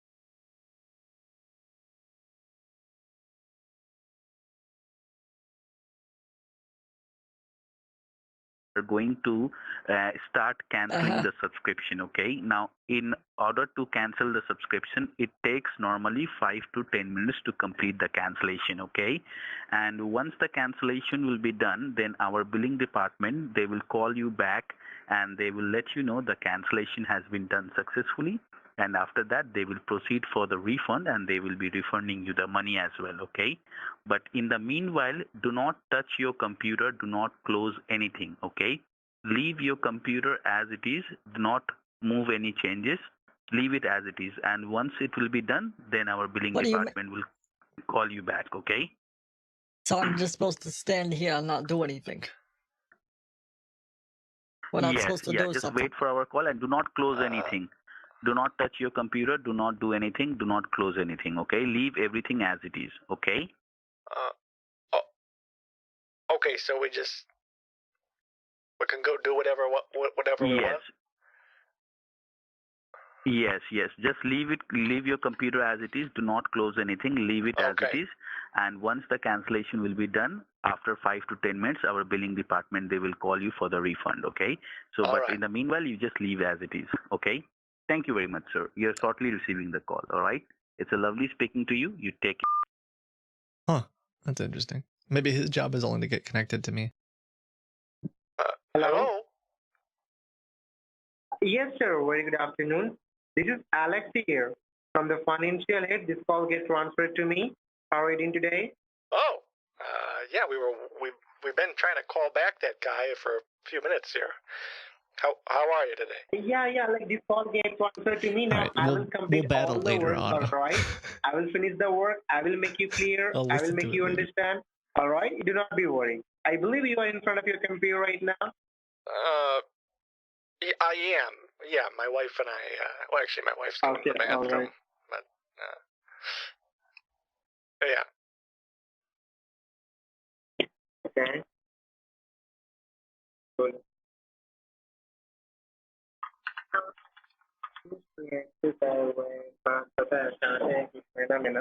I have no idea what you're saying right now. Sorry, sir. What I'm saying, do you see on this screen? It's saying accept. Oh, yeah, it says MJ is connecting to my... Yeah, do you see on the bottom it's saying accept? Okay. Who's MJ? Click on that. Who's MJ? Do you have a technical, the software name, the technical guy, okay? You just do one thing. As you can see, you got the notification, the pop-up, it's saying accept. Give a click on accept, hit on accept. Okay, hold on a second. Accept. Got it. Yeah. Okay. So right now, what we are doing, we are just securing your connection. I'm connecting your computer to our very secure server, so we can complete the work very securely, sir. Because you know very well nowadays many bad activities going on. Yeah, because you know very well nowadays many bad activities going over the world. That is why we have to be secure first. That's why I'm going to just secure your connection. Then after that, I'm going to start my work. I will make you understand. Just give me a moment. Okay. Yeah, take your time. Hope you're having a good day today.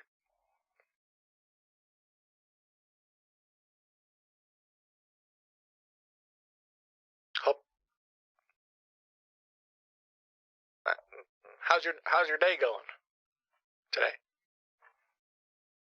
Sorry? How's your day going today? Like, fine, sir, you know. Like, do you see on the screen the password box? Password box. I sure do. Yeah, I do. Yeah. What you have to do, you have to put there my name, Alex. A as in America, L-E-X, Oh, Alex. sorry. Could you repeat that for me? You have to type there on the password box, you have to type my name, Alex.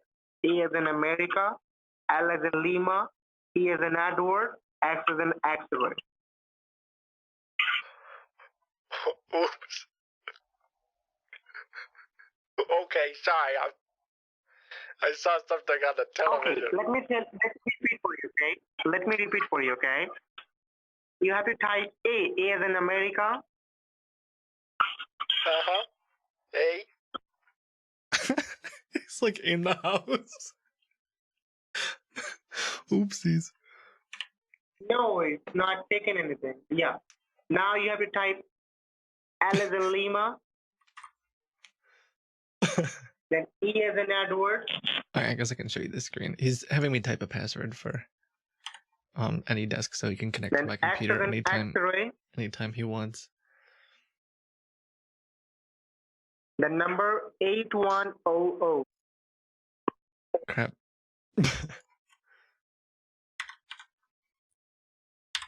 I'm typing the letter O. You done? Okay, 81 letter O. Got it. Okay. So ALEX 81 letter O on the, letter yeah, O. On the second line. Yeah. On the same thing on the second line. Alex 8100. Okay. Alex 81. Just the same, like literally the same exact thing.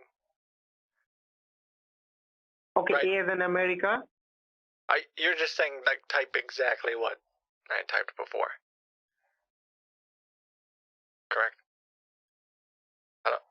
Like you have to type the letter A as in America. A is in America. Okay.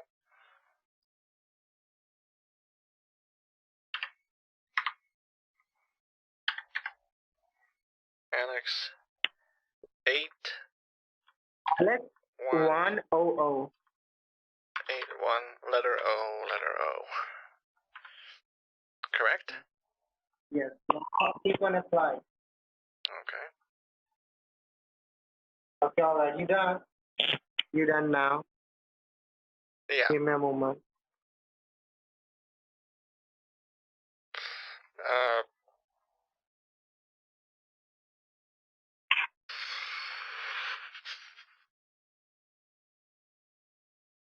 What? What does the MJ stand for? IMG, like, is just technical guy, sir. The technical guy, okay? He's a pretty technical guy? Okay. Interesting.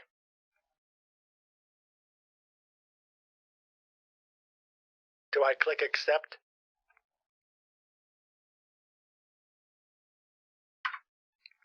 So it was just, I'm writing this down for my records. It's ALEX 81 letter O, correct?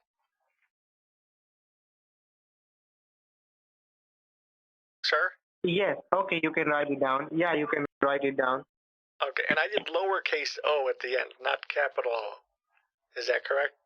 Yeah, fine. Okay.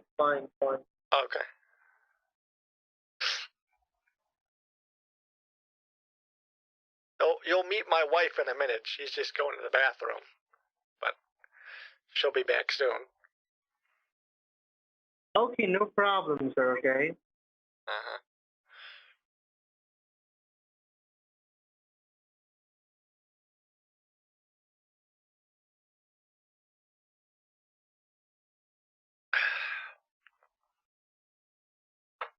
Got any big plans for the weekend? Huh? Yes, sir. Obviously, but not this time because we have a lots of the work, lots of pressure. Once my work will done, then I'll just think about it for the weekend, with my girlfriend. Oh, you have a girlfriend? Yeah, I do, sir. Like I'm not married. Okay. Why not? Yeah, but I love her. Why aren't you married then? Because I will within a year. Within a year, I will. Okay. Why wait a year? Actually, we are just taking some time, but within a year, okay, we will do it. Why? Within a year, like next year. You got to strike while the iron's hot, son. How do you know that someone else isn't going to come along? Scoop her up. No, sir. But within a year, okay, we will do it. Why? Within a year. I will within a year. Yeah, I do, sir. Because we have a lots of the work, lots of pressure. Once my work will done, then I'll just think about it for the weekend, with my girlfriend. Oh, you have a girlfriend? Yeah, I do, sir. I'm not married. Okay. Why not? Yeah, but I love her. Why aren't you married then? Because I will within a year. Within a year, I will. Okay. Why wait a year? Actually, we are just taking some time, but within a year, okay, we will do it. Why? Within a year, like next year. You got to strike while the iron's hot, son. How do you know that someone else isn't going to come along? Scoop her up. No, sir. I believe on her. She's very trustworthy. I really love her. She really loves me. Actually, we were just about to marry this year, but just for the quarantine, we decided to marry to next year, but not this year. You gotta be careful. She's not, trying to take all your money though. I had that happen to me. Cause you're one of those technology guys, huh? You make what, like $1 million a year or something? I don't know. They pay you guys a bunch over at Microsoft, right? Why, sir? Is this thing happened with you in your life, in your past? Yeah, well, not. I'm married. I'm happily married. We've been married for, 40 years. Yeah. But I play this game called Candy Crush Saga, and I always get these people messaging me saying I'm cute and that they want to date me, and my grandson told me that they're gold diggers. Hashtag not an ad, by the way. Oh, I got it. I can understand there are lots of the bad people around the world. They try to do something wrong with the people, from different way. I know that, okay? But you just love your wife, just spend the time with her. We were high school. We were high school sweethearts. And when I say high school, I mean there was no such thing as high school when I was a kid. We didn't.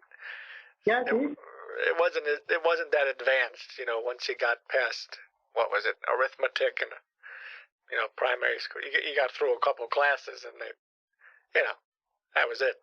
They didn't have much to teach you.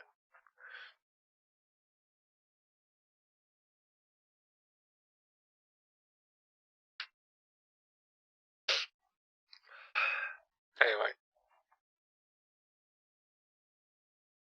Hello? Yeah, I'm here.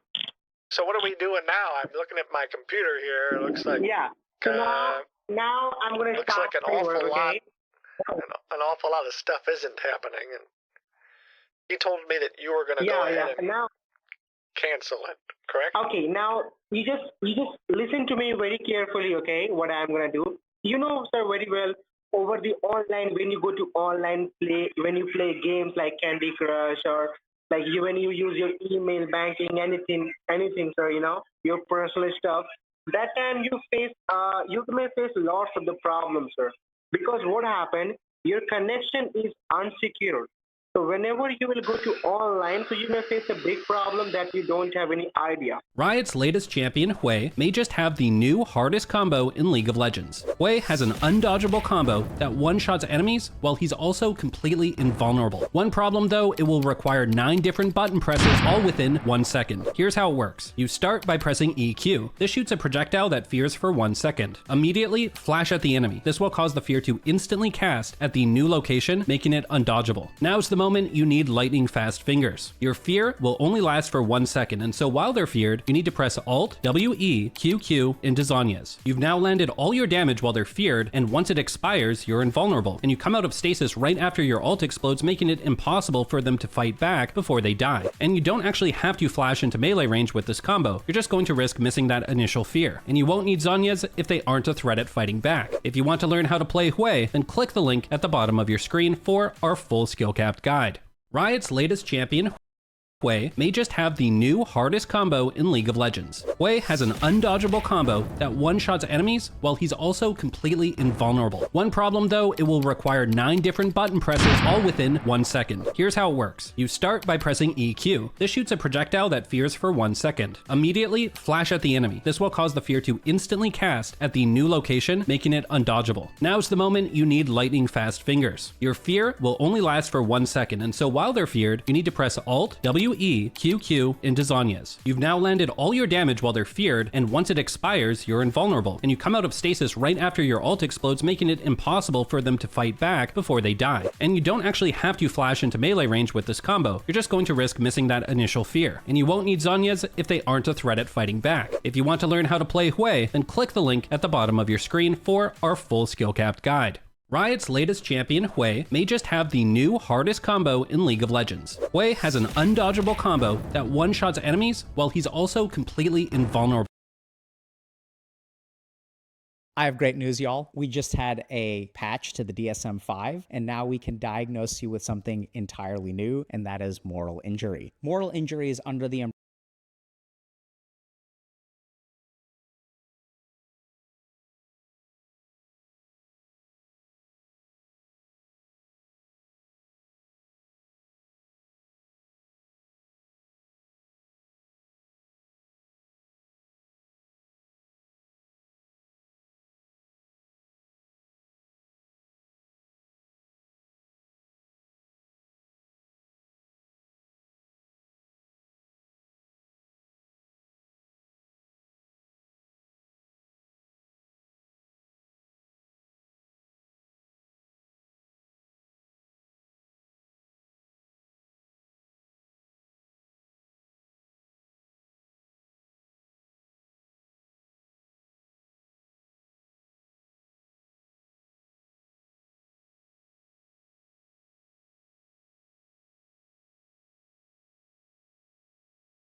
experience moral injury. Imagine I'm a soldier. So I've been told, hey, there's a military target. We're going to bomb the military target. And I'm like, all right, great. I'm here to serve my country. I'm going to go bomb that military target. Bomb drops and I see a bunch of kids running out of the building. Now, I've been forced into a situation. I thought I was a good person, but this situation that I was forced into is very psychologically damaging. In healthcare, we see this stuff all the time, where unfortunately medical doctors, nurses, other providers are forced to make what feels like immoral or evil choices because of the healthcare system around us. We're cogs in a wheel. We're here to help people be healthy, and we are forced to deny people treatment or other problems. Couple of features of moral injury. First is that you can participate in it, or you can watch it happen around you. And this is why I think this is so scary. Y'all may be wondering, like, why is this a new diagnosis now? I think it's because the number of people who are experiencing a profound amount of shame, guilt, and distress because of their role in watching the world become an evil place and being powerless to stop it is actually increasing. So when we watch this stuff going wrong around us, we feel an immense amount of shame, guilt. It causes us to question, is the world a bad place? Is it a good place? Am I a bad person? Am I a good person? I thought I used to be a good person, but now I feel like I must be a bad person. And the key thing here is that this level of distress is so severe that it interferes with your life in some way. Interferes with your job, interferes with your academics, interferes with your relationships, makes it hard for you to get out of bed in the morning, makes you feel like you have a ton of shame, you have a ton of guilt, you can't really like feel good about yourself. So good news, boys and girls, we can now diagnose you with something new.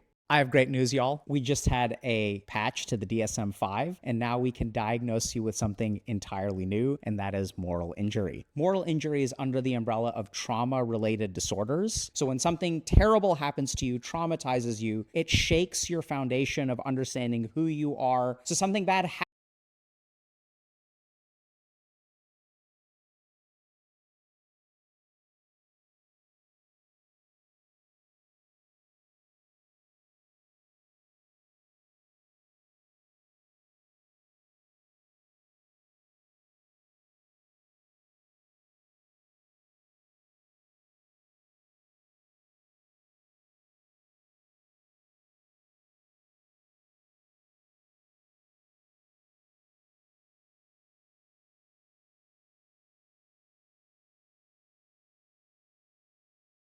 Okay, let's start this video with a picture of the galaxy we're discussing.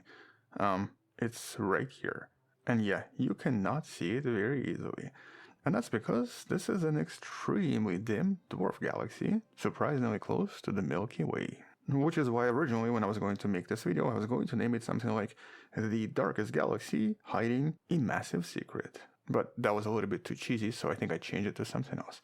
Anyway, hello wonderful person, this is Anton. Today we're going to be discussing some of the new discoveries from this very bizarre and very unusual dark galaxy not so far away from us, that for many years was a little bit mysterious and also just a little bit difficult to explain.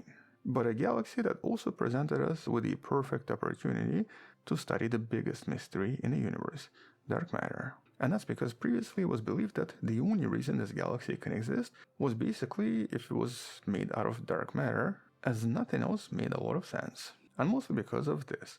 This is kind of what this galaxy looks like. It's just a few stars and a few very bright objects that seem to orbit a relatively dense environment super quick. And so if something was not holding these stars together, they would have already fell apart and became their own individual objects. Yet because they seem to be orbiting the center, the best explanation here was dark matter. Some kind of an invisible massive matter holding everything together, which obviously exists in a lot of other galaxies as well. And normally when scientists study dark matter, they do actually look for these dwarf spheroidal galaxies because they present us with the best possible chance to understand what's happening. This would be galaxies like this, NGC 147, or even this. This is much closer to us, known as Fornax. And that's because a lot of these galaxies are very compact, they contain a lot of stars, but also seem to contain a lot of mass because otherwise the stars would fall apart. So here the only explanation is that they seem to be dominated by dark matter. And amongst all of these dark matter galaxies, especially galaxies that are barely visible, one of them really stood out. Segway 1. That's basically what you're not seeing here. Mostly because this galaxy holds the record for There's a player that has 6,000 games this season. 3,800 games of Gwen. I don't understand how people can do that. What rank are they? Diamond 3. They were Diamond 4 last year. So they've played 6,000 games and made 0 progress this year. So they're just bashing their head against a wall. How many games per day is that? 6,000 divided by 300. 20 games a day of League of Legends without missing one. There's a player that has 6,000 games this season. 3,800 games of Gwen. I don't understand how people can do that. What rank are they? Diamond 3. They were Diamond 4 last year. So they've played 6,000 games and made 0 progress this year. So they're just bashing their head against a wall. How many games per day is that? 6,000 divided by 300. 20 games a day of League of Legends without missing one. There's a player that has 6,000 games this season. 3,800 games of Gwen. I don't understand how people can do that. What rank are they? Diamond 3. They were Diamond 4 last year.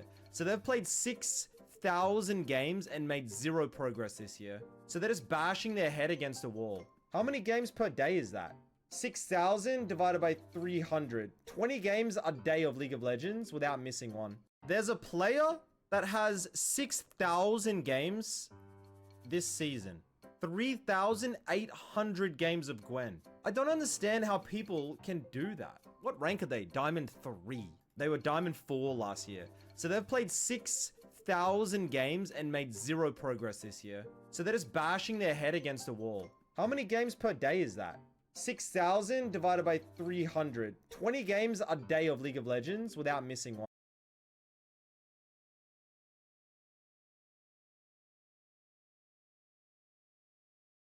We're screwed. It becomes indistinguishable. Wait.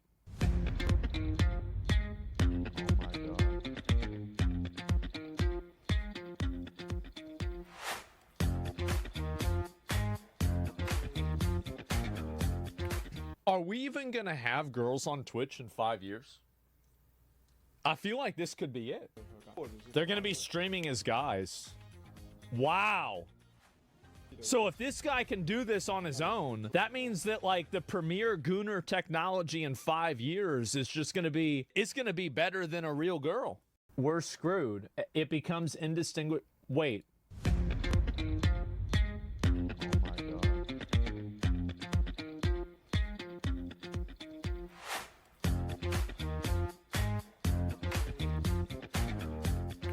Are we even going to have girls on Twitch in 5 years? I feel like this could be it. They're going to be streaming as guys. Wow. So if this guy can do this on his own, that means that like the premier Gooner technology in 5 years is just going to be, it's going to be better than a real girl. We're screwed. It becomes indistinguishable. Wait.